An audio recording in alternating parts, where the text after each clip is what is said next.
নমস্কার বন্ধুরা, আমি শ্রাবণী আহার ও ভ্রমণ চ্যানেলে আপনাদেরকে স্বাগত।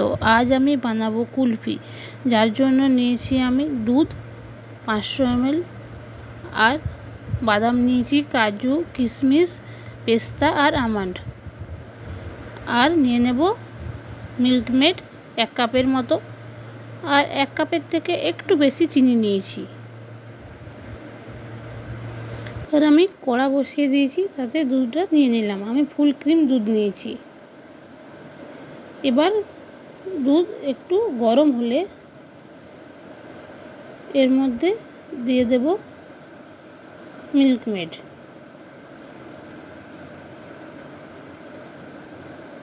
দুধ গরম হয়ে এসেছে, এবার আমি মিল্কমেডটি দিয়ে দেব।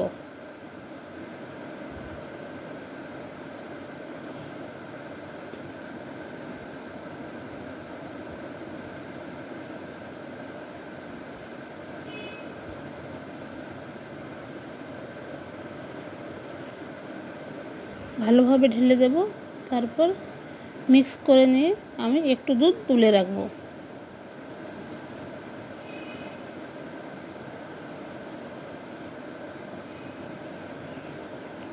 এই 1 কাপের একটু বেশি তুলে রাখলাম। কেন তুলে রাখলাম পরে বলছি। এবার এটাকে খুব ভালোভাবে নাড়াবো। আমি যে ড্রাই ফ্রুটসগুলো নিয়েছিলাম সেগুলো আমি পেস্ট করে নিয়েছি, কিন্তু পেস্টের ভিডিওটা কোনোভাবে ডিলিট হয়ে গেছে, তাই দেখাতে পারছি না। এবার দুধ দিয়ে গুলে ওগুলো আমি দিয়ে দিলাম।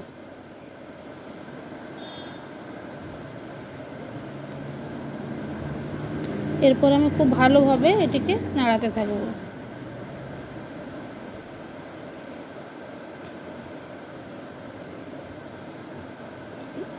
যতক্ষণ পর্যন্ত না ঘন হয়ে আসছে।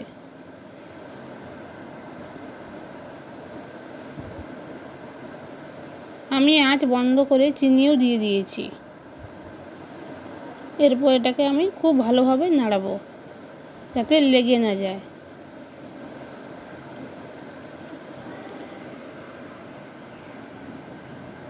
ড্রাই ফ্রুটগুলো আমি একটু দানা দানা রেখেছি, একদম পেস্ট করে দিইনি, কারণ মুখে একটু লাগলে খেতে কিন্তু ভালো লাগে।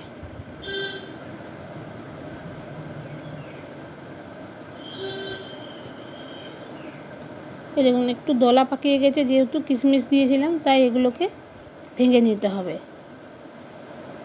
যদিও নাড়তে নাড়তে এগুলো আপনা আপনি ঘুলে যাবে।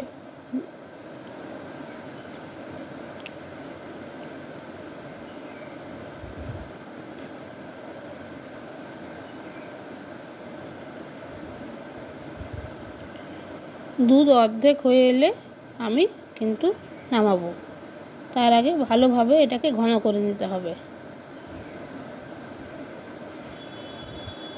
দেখুন অনেক ঘন হয়ে এসেছে। এবার নামিয়ে নিয়েছি। নামিয়ে নিয়ে আমি এটাকে ভালোভাবে ঠান্ডা করে নিয়েছি। তারপর আমার কাছে যে আইসক্রিমের মোল্ড আছে আমি সেটাতে দিয়ে দেব। আপনাদের কাছে যা থাকবে, কুলফি মোল্ড হলে খুব ভালো হয়, না হলে কাগজের যে কাপগুলি হয় সেগুলিতে বসাতে পারেন। শুধু উপর থেকে একটু অ্যালুমিনিয়াম ফয়েল ঢাকা দিয়ে দেবেন।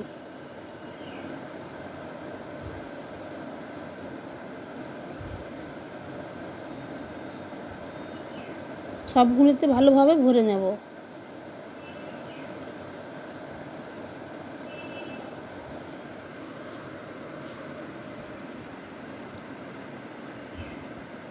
আমার চ্যানেল যদি আপনাদের ভালো লেগে থাকে তাহলে লাইক অ্যান্ড সাবস্ক্রাইব অবশ্যই করবেন। আপনাদের ফ্যামিলি অ্যান্ড ফ্রেন্ডসের মধ্যে শেয়ারও করুন।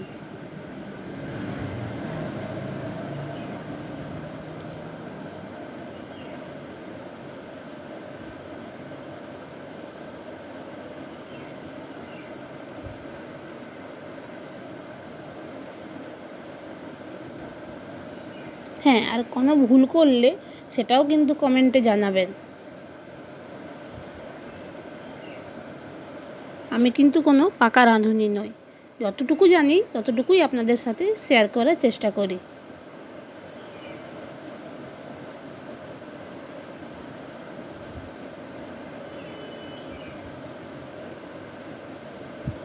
এভাবে আমি সবগুলো ভরে দিলাম।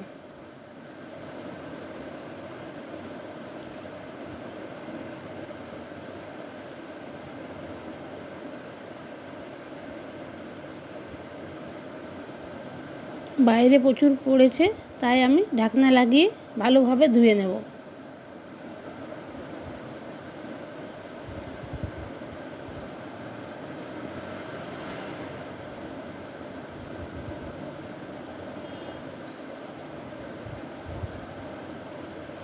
এটি জমতে 24 ঘন্টার মতো লাগে।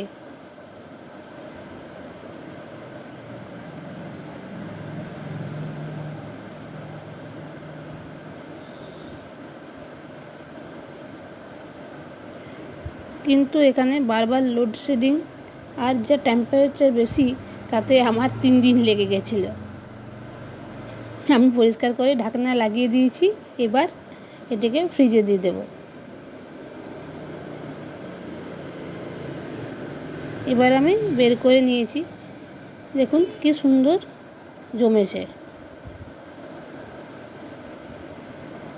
আমি বের করার পর ক্যামেরা রেডি করার জন্য যে 3-4 মিনিট সময় গেছে, সেখানে এটি মেল্ট হতেও শুরু হয়ে গেছে, কিন্তু খেতে খুবই সুন্দর হয়েছিল। আপনারাও এভাবে বানিয়ে দেখতে পারেন। এই গরমে খুবই ভালো লাগবে খেতে। নমস্কার।